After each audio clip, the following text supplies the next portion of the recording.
Namaku Suwito. Orang-orang di jalur Pantura biasa memanggilku Pak Wito. Aku sudah lebih dari 20 tahun jadi supir truk, melintasi jalan dari Cirebon sampai Semarang. Banyak jalur yang sudah gua hafal luar kepala, tapi ada satu ruas yang sampai sekarang selalu membuat bulu kuduku berdiri setiap kali melintas, Alas Roban. Orang bilang tempat itu bukan sekedar jalan raya, itu kuburan yang menyamar jadi aspal. Dan jujur saja, semakin lama aku menyetir, semakin aku percaya ucapan itu. Kalau kau pernah lewat sana malam hari, pasti paham maksudku. Jalan itu membelah hutan lebat di perbukitan batang. Pohon-pohon tinggi menjulang, akar menembus tanah yang lembab, dan udara di sana punya aroma aneh, campuran tanah basah dan wangi bunga yang entah dari mana. Saat matahari tenggelam, kabut turun seperti tirai putih, menelan cahaya lampu kendaraan satu persatu. Tapi bukan hanya suasananya yang membuat orang takut. Alas Roban punya sejarah kelam. Aku pertama kali dengar dari almarhum ayahku, yang dulu juga sopir truk. Ia bilang, jalan itu dibangun di masa Gubernur Jenderal Dendels, sekitar awal abad ke-19. Dendels ingin membuat jalan raya pos dari Anyer sampai Panarukan. Jalur batang termasuk bagian tersulit, bukit, rawa, dan hutan lebat. Ribuan rakyat dipaksa kerja rodi tanpa upah. Mereka menggali, menebang, dan mengangkut batu dengan tangan kosong. Tak sedikit yang mati karena malaria, kelaparan, atau kelelahan. Mayat-mayat mereka, kata ayahku, tak sempat dikuburkan layak. Banyak yang ditimbun begitu saja di pinggir hutan, di bawah pohon besar, agar proyek tetap berjalan. Semoga arwah-arwah mereka tenang di sisinya. Aspal yang kau injak itu, kata ayahku dulu, mungkin di bawahnya masih ada tulang manusia. Aku tertawa waktu mendengarnya, tapi sekarang, setelah 20 tahun menyetir malam di jalan itu, aku tak lagi menganggapnya lelucon. Di lereng hutan bagian timur, tepat di tikungan tajam sebelum tanjakan panjang, ada pohon ringin putih yang disebut orang-orang sebagai ringin jaran. Batangnya besar, berwarna pucat seperti tulang. Akarnya menjalar ke tanah seperti tangan yang mencoba meraih sesuatu. Banyak yang percaya di sanalah arwah para pekerja rodi bersemayam, mereka yang mati tanpa nama, tanpa doa. Warga sekitar selalu mengingatkan agar siapapun yang lewat malam hari tidak berhenti di bawah pohon itu. Kalau mesin kendaraan tiba-tiba mogok, disarankan baca doa atau terus menekan gas tanpa menoleh, karena katanya yang menatap batang beringin terlalu lama bisa melihat wajah-wajah samar di sela kabut. Aku pernah mendengar cerita dari Pak Karmen, sopir sepuh yang dulu sering jadi pengantar barang di jalur itu. Ia bercerita, suatu malam ada truk besar yang tiba-tiba berhenti di tengah tanjakan tanpa sebab. Mesin hidup, tapi roda seperti dikunci. Sopirnya turun untuk memeriksa, lalu tak pernah kembali ke kabin. Pagi harinya, warga menemukan truk itu masih di tempat yang sama. Sopirnya tergeletak di tanah, mata melotot dan wajah membiru. Tak ada luka, tak ada tanda-tanda kecelakaan, hanya tatapan kosong mengarah ke langit, seolah melihat sesuatu yang orang lain tak bisa lihat. Sejak saat itu, setiap sopir baru yang lewat Alas Roban pasti diingatkan, jangan lewat tengah malam, jangan sendiri, dan jangan pernah menatap pohon beringin putih. Waktu muda dulu, aku masih menertawakan cerita semacam itu. Aku pikir semua cuma dongeng sopir tua untuk menakut-nakuti pemula. Tapi semakin sering aku melintas, semakin sering hal-hal ganjil kurasakan. Radio yang mati tiba-tiba, udara dingin yang mendadak, suara langkah di bak kosong, atau aroma bunga melati yang muncul entah dari mana. Aku bukan orang penakut, tapi aku tahu kapan sesuatu tak wajar terjadi. Ada kalanya jalan terasa hidup, seperti bernafas bersama kabut yang menelusup lewat celah jendela. Lampu truk seperti meredup sendiri, padahal aki baru saja diganti. Dan yang paling membuatku tak nyaman adalah keheningan. Di tengah malam, di antara tikungan dan tanjakan, suara jangkrik pun lenyap, hanya tersisa dengung mesin dan detak jantungku sendiri. Aku ingat malam pertama kali perasaan itu muncul. Malam di mana udara di Alas Roban terasa lebih berat dari biasanya. Dari balik kaca depan, pohon beringin putih tampak menjulang, seolah menatap balik ke arahku. Angin berembus pelan, membawa suara samar seperti desah. Entah kenapa, saat itu aku merasa seperti sedang diawasi. Aku tekan pedal gas dalam-dalam, mencoba mengusir rasa merinding yang tiba-tiba menjalari tengkuk. Tapi sejak malam itu, keyakinanku berubah. Aku tahu, jalan itu menyimpan sesuatu yang lebih tua dari aspalnya, lebih dalam dari tanahnya. Karena di setiap tanjakan dan tikungan alas roban, ada jiwa-jiwa yang tak sempat pulang. Dan aku percaya mereka masih menunggu dalam diam di antara kabut di bawah beringin putih yang tua. Sejak malam itu, aku tahu tanjakan itu bukan cuma urusan mesin dan jalan, tapi urusan antara yang hidup dan yang sudah lama menunggu. Di lain peristiwa, malam itu aku berangkat seorang diri. Kernet yang biasanya menemaniku tiba-tiba sakit demam tinggi. Padahal pengiriman harus tetap sampai ke Semarang sebelum pagi. Muatanku ringan saja, beberapa keranjang berisi sayuran dari Pekalongan. Karena merasa sudah biasa lewat jalur itu, aku memutuskan tetap berangkat. Jam tanganku menunjukkan pukul 1.30 dini hari ketika trukku mulai menanjak memasuki wilayah alas roban. Langit mendung tanpa bintang, dan kabut menggantung rendah seperti asap dari tanah yang lembab. Jalanan sepi, tak ada satupun kendaraan dari arah berlawanan. Hanya suara mesin yang bergemuruh pelan, berpadu dengan nyanyian jangkrik yang sesekali terputus oleh desir angin. Aku sempat menyalakan radio untuk mengusir kantuk. Lagu lawas dari orkes Melayu terdengar samar, menenangkan. Tapi baru beberapa menit, suaranya pelan-pelan memudar, lalu mati total. Padahal aki baru ku ganti 2 hari lalu. Aku coba hidupkan ulang, tak berhasil. Lampu indikator menyala normal, tapi radio tetap membisu. Hanya bunyi ceklek, kecil, lalu diam. Wah, aneh. Gumamku pelan. Ku tarik nafas panjang. Udara malam itu terasa berbeda, lebih lembab, lebih berat. Seperti ada sesuatu di balik kabut yang sedang mengintip. Roda truk terus melahap tanjakan pelan. Dari kejauhan, aku lihat bayangan besar pohon beringin putih berdiri di sisi kiri jalan. Pohon itu selalu tampak mencolok, bahkan dalam gelap. Batangnya pucat, daunnya lebat, akar menjuntai seperti tirai kusut. Aku pernah dengar cerita dari sopir-sopir lain tentang tempat itu, tapi selama ini aku tak pernah melihat hal aneh. Namun malam itu ada sesuatu yang lain. Di bawah batang beringin itu, aku lihat sosok perempuan berdiri. Bajunya putih panjang, tubuhnya kurus, rambutnya terurai sampai menutupi dada.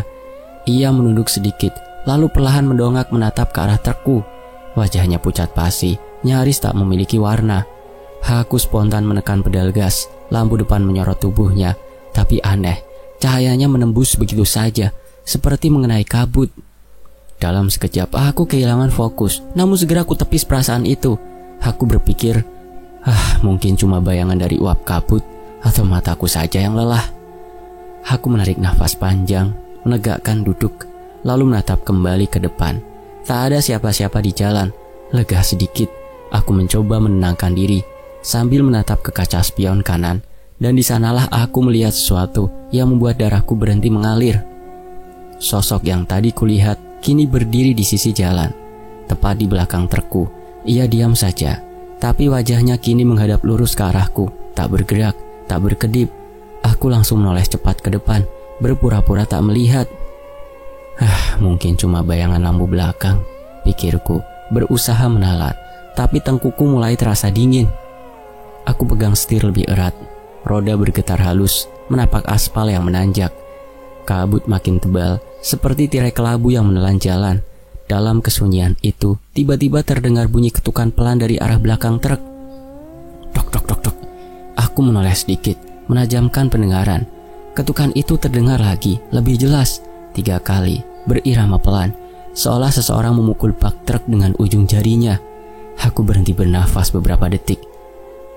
Ranting mungkin ya, bisikku mencoba berpikir logis. Tapi ranting tak mungkin mengetuk logam seirama seperti itu. Tok, tok, tok. Aku menelan ludah, suara itu bukan dari luar saja. Rasanya dekat, terlalu dekat, seperti berasal dari dalam bak, di balik dinding kabin yang hanya beberapa sentimeter di belakang punggungku. Aku pelankan laju truk. Setiap kali aku menginjak rem sedikit, Suara ketukan berhenti, tapi ketika aku kembali menekan gas, ketukan itu terdengar lagi. Kali ini disertai bunyi berderik halus, seperti benda logam kecil digesekkan ke besi. Mataku menatap lurus ke depan. Jalan ditanjakan semakin curam, tapi pikiranku tak lagi di situ. Telingaku hanya fokus pada suara di belakang. Tok tok tok. Lalu suara itu berubah, bukan lagi ketukan. Kini terdengar langkah kaki, pelan tapi pasti, seperti seorang berjalan di atas bak, menapaki plat logam dengan langkah berat. Aku bisa mendengar tiap injakan, dan yang paling membuat darahku membeku, langkah itu bergerak dari ujung bak menuju depan, menuju ke arah kabin. Aku menggenggam setir lebih kuat. Jantungku berdebar kencang. Dalam hati, aku berusaha berdoa, tapi lidahku keluh. Keringat dingin mulai membasahi tengkuk, padahal udara di luar begitu dingin. Aku tak berani menoleh. Aku tahu apapun yang sedang berjalan di atas bak itu bukan manusia, tapi rasa penasaranku bertarung dengan rasa takut. Langkah itu berhenti sesaat, lalu terdengar suara gesekan ringan di atap kabin, seolah sesuatu sedang merayap di atas kepala. Aku menutup mulut dengan tangan, menahan nafas. Jari-jariku gemetar di atas kemudi. Lalu, langkah itu kembali terdengar.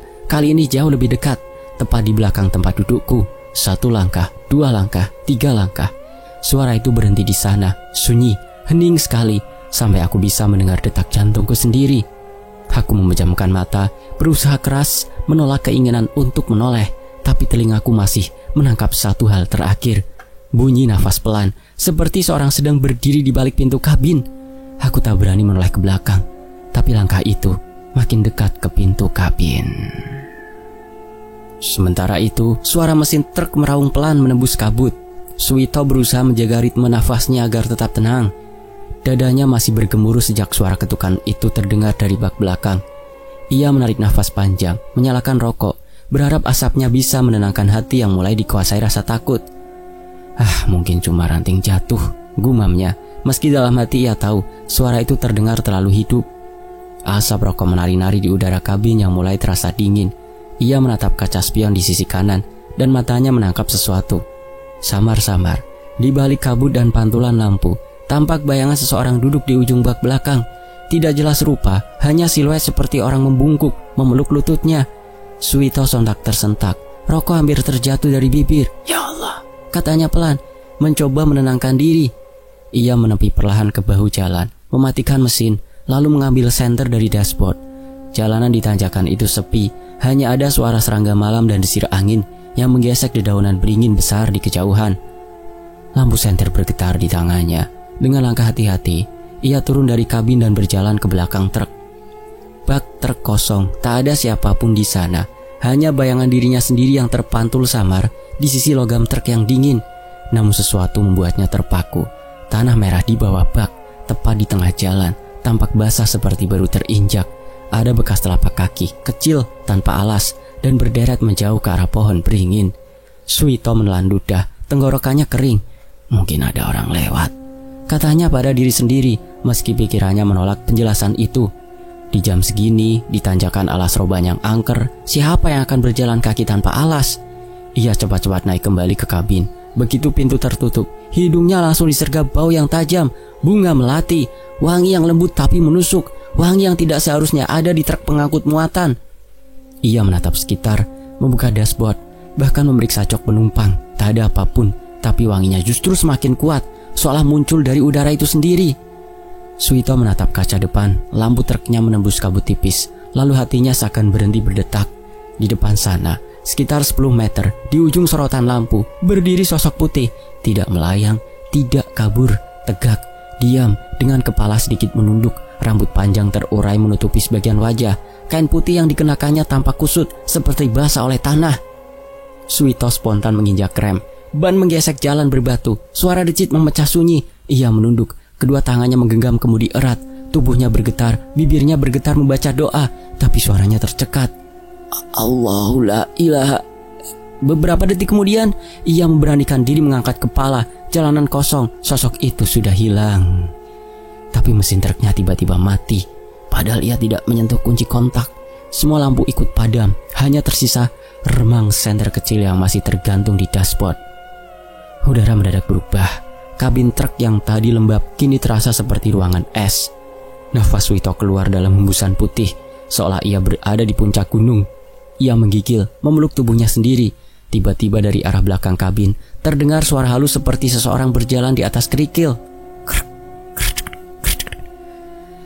Langkahnya lambat tapi teratur. Suwito tak berani menoleh. Ia hanya bisa menunduk, menatap kedua tangannya yang gemetar. Langkah itu berhenti tepat di sisi pintu kabin. Sunyi menggantung begitu lama hingga telinganya berdenging. Lalu terdengar sesuatu yang membuat darahnya membeku. Suara nafas, lembut, sangat dekat. Seperti ada seseorang berdiri di luar jendela, menempelkan wajah di kaca. Suwito memejamkan mata rapat-rapat. Ia tak berani menatap kaca spion, tak berani memastikan. Di tengah ketakutan itu, aroma melati tiba-tiba berubah. Dari wangi menjadi anyir, seperti bunga yang membusuk di kuburan basah. Lalu datang suara itu. Bukan teriakan, bukan rintihan, tapi bisikan, lembut, pelan. Seolah langsung diucapkan di telinganya. "Tolong, pulangkan kami." Suara itu membuat Suwito menjerit pelan tanpa sadar. Ia mencoba menyalakan mesin, memutar kunci berulang kali, tapi truk tak juga hidup. Hanya bunyi krik krik krik krik krik yang terdengar. Sementara di luar, angin berhenti, jangkrik diam. Dan dunia seolah ikut menahan nafas. Ia tahu malam itu bukan malam biasa, dan suara itu bukan milik manusia yang masih hidup. Beberapa hari setelah kejadian di tanjakan itu, Suwito masih sering terbangun tengah malam dengan bau melati yang tiba-tiba muncul di kamar. Ia tak pernah berani melewati alas roban sendirian lagi, tapi rasa penasaran tetap mengusiknya. Dalam pikirannya, suara lirih yang ia dengar malam itu terus terngiang. "Tolong, pulangkan kami." Suatu sore, di warung kopi dekat pangkalan truk, ia duduk bersama seorang driver tua bernama Pak Karmen. Lelaki sepuh berambut putih yang dikenal sering melintasi jalur itu sejak tahun 70-an. Ketika Suwito menceritakan pengalamannya, wajah Pak Karmen langsung berubah serius. Ia menghela nafas panjang sebelum berkata, "Jalan itu bukan cuma peninggalan Belanda. Dulu di bawah Beringin Putih itu, warga sering ngirim sesajen setiap malam Jumat Kliwon. Katanya buat kasih makan arwah para pekerja rodi yang mati di situ. Tapi sejak orang-orang berhenti karena dibilang musyrik, mereka jadi kelaparan dan mulai menampakkan diri." Kata-kata itu menancap dalam kepala Suwito. Ia mulai berpikir, mungkin bisikan yang ia dengar bukan ancaman, tapi jeritan dari masa lalu, jiwa-jiwa yang tak sempat dikubur dengan layak, menunggu untuk diingat. Beberapa minggu kemudian, dengan perasaan yang campur aduk, ia kembali ke tempat itu bersama seorang ustadz kampung.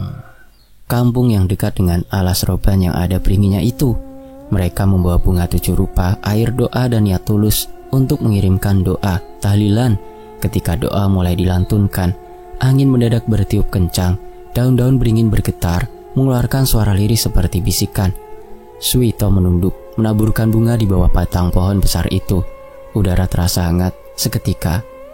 Kabut menipis, tapi di sela desir angin yang lewat, ia masih mendengar suara lembut nyaris tak terdengar.